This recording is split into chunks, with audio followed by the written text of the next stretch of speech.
शेतकऱ्यांनी मागू द्या किंवा नाही मागू द्या, तुम्ही पोच देत पोच चला. दिली पाहिजे. परवा आमचं हिवऱ्याचं प्रकरण इतकं गाजवलं, तिथं पंचनामा केला, तिथं सामान्य माणूस नव्हता, सरपंचाची आमच्या पंचनाम्यावर सही आहे, गावचा सरपंच आहे, 5,000 लोक वस्तीचं गाव आहे, त्याला सुद्धा पोच दिली नाही. त्या अधिकाऱ्यांची जबाबदारी ना पोच द्यायची. आता साहेब सांगतात ठीक आहे, चव्हाण साहेब चांगले म्हणून आम्ही त्यांचे हे करायचं, पण आम्हाला पोच कुठे दिली? ते आले, सगळे पंचनामा केला. पोच आपण पण घेतली पाहिजे. अहो हे झालं हो, एवढं जर आम्हाला कळत असतं अधिकारी झाली असती शेतकऱ्याची पोरं. तुमचे काही जबाबदार आहे का नाही? बिबट्या आणि हल्ले हा सेन्सिटिव्ह विषय, या सेन्सिटिव्ह विषयामध्ये अनेकदा संघर्ष झालाय. कोणाचा संघर्ष झाला? बिबट्या बाजूला ठेवा, संघर्ष कोणाचा होतो? वन विभागाचे कर्मचारी आणि संबंधित जिथं हल्ला झाला त्या लोकांचा होतो.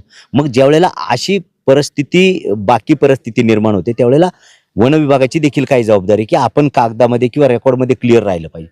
आता ते बाबा 2017चं काढत, आता त्याच्याकडे नाही पोच, आपल्याकडून लगेच निघालं पाहिजे, हा बाबा तुमचं नाकारलंय किंवा तुमचं काही ह्या कागदामुळे ते अडून राहिले, डिपार्टमेंटनी सांगायला पाहिजे, कळवायला पाहिजे.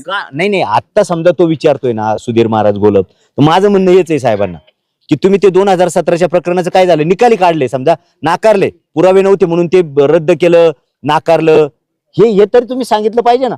याचा अर्थ काय?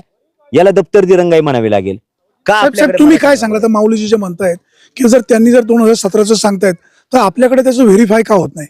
नाही, आपल्याकडे आहे, आपल्याकडे सगळं रेकॉर्ड असतं. आताच त्यांनी सांगितल्यानुसार मी त्याला चेक करतो. आता सध्या काय, आता ऑनलाईन आलंय, पण त्याच्यापूर्वी 2017-16 साली काय ऑनलाईन नव्हतं. आपल्याकडे जेवढे प्रकरण झाले त्याचे सगळे ऑफलाईन त्याचे झेरॉक्स असतात, ते सगळे मी एकदा बघून घेतो. प्रकरण झालं असेल तर झालंच असेल, आणि नसेल झालं असेल तर का नाही झालं त्याचं एकदा बघून घेतो. कारण आता मी त्याच्यावर काही सांगता येणार नाही झालंय किंवा नाही झालं, एकदा बघून घेतो फक्त मी त्याच्यामध्ये. भविष्य काळासाठी शेतकऱ्यांना मध्ये जरी पण इथून पुढे कोणीही पण अर्ज केला आणि त्या व्यक्तीला संबंधित अख्खं डॉक्युमेंटचं सेट जरी लागत असेल तरी पण आपण तो त्यांना देऊ, आणि प्रत्येकाने रिसिप्ट फक्त घेत चला. आणि जरी पण घेत जरी नसले तरी पण मी माझ्या माणसाला सांगतो, जो येईल संबंधित कंपल्सरी देतच चला म्हणून साहेब तुमच्यावरती ऐका ना, तुमच्यावरती दोष नाही द्यायचा. प्रत्येक वेळेस सांगतो, बघा, ज्या वेळेस प्रकरण बनलेलं आहे ना त्या वेळेस आपण दिलेलंच आहे. पण इन केस जर एखाद्या व्यक्तीने त्याचे डॉक्टरचं जर PM रिपोर्ट असेल, स्वतःचे काही डॉक्युमेंट असेल, बँकचं डिटेल्स असेल, ते जर दिलं नसेल तर मग त्या टायमिंगला ते प्रकरण केलं नसतं. आता काय होतं, आपल्याला प्रकरण 1 महिन्यात 2 महिन्यात निकाली काढावं लागतं, आणि कधी काढता एखाद्या व्यक्तीकडे डॉक्टरचं PM रिपोर्ट नाही भेटत किंवा बँक डिटेल्स नाही भेटत किंवा काहीतरी जॉईंट खातं असतं, कुठेतरी अडी अडचणी असतात, त्याच्यामुळे येत नाही. आणि मग संबंधित शेतकरी काही दिवसांनी कालांतराने तो सोडून देतो, आणि मग सोडून दिल्यानंतर अपुरे डॉक्युमेंट असल्यामुळे तसं प्रकरण होत नाही. मग फक्त त्याच केसमध्ये झालं असेल तर फक्त होऊ शकतं, पण ज्यावेळेस आपण सगळे डॉक्युमेंट देतो त्या टायमिंगला आपलं प्रकरण 100% मंजूर होतं. म्हणणं तेच आहे की एखाद्या कागदपत्रामुळे समजा ते प्रकरण निकाली निघालं असेल किंवा ते नाकारलं असेल तर हे यांना कळवलं पाहिजे किंवा त्याला माहिती झाली पाहिजे. आता मागचं झालं, आता मार्ग निघतो. ऐका ना, चव्हाण साहेबांना सारखा चांगला अधिकारी, आता ते उद्या बदलून गेले.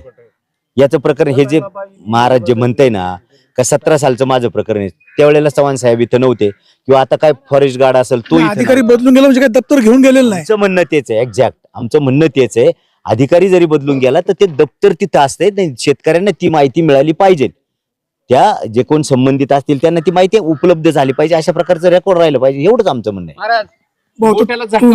तुम्ही इथं आले, काय तुमची काय मागणी? काय नाही मानी साहेब, मागणी तीच. आता परवा आमच्या इथे झाला हिवऱ्याला, काल वडलला झाला, आज इथे झाला, उद्या पर तिकडे होणार आहे. उत्तर अधिकाऱ्यांची अशीच असणार आहेत, उत्तर अशीच आमदार साहेब येणार आहेत, ते त्यांचं बोलून जाणार आहेत, अधिकारी येणार आहेत, आपली दिशाभूल करणार आहेत, हे असं चालू राहणार आहे बिबट मुक्त. आणि ह्या मी आंदोलनाला समर्थन करतो. आता जरी तुम्ही त्यांना महाराजांना म्हणता असं खाली या, काय खाली येऊन करणार आहे, हे असं चालू राहणार आहे. आज मी तर म्हणतो हा काय मार्ग नाही त्याला.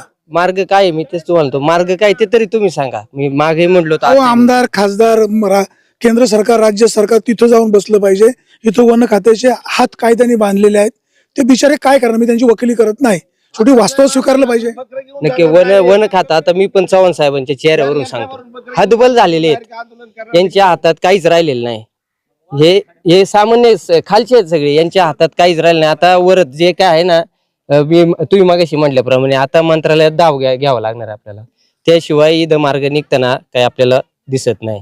ही अशी आंदोलनं चालूच राहणार आहे, आणि मी या आंदोलनाचं समर्थन करतो. परत एकदा ते सांगतो, मी तर म्हणतो जिथे जिथे हल्ले होते ना तिथे यांच्यासारख्या तरुणांनी जाऊन आंदोलनं केलीच पाहिजेत. मी काय बडपीत नाही, परंतु आम्ही पण त्याच्यातून गेलेलो आहे.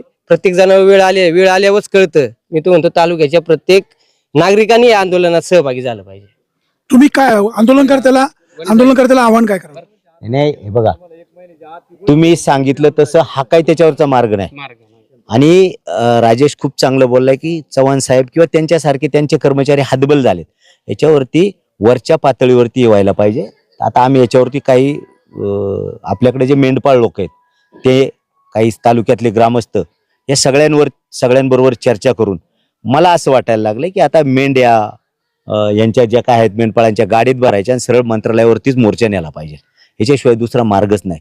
हे बिचारे यांच्या पुढे कार्य मर्यादा आहे, त्यांच्यावरती पिंजरा लावायला सुद्धा अर्जच करायला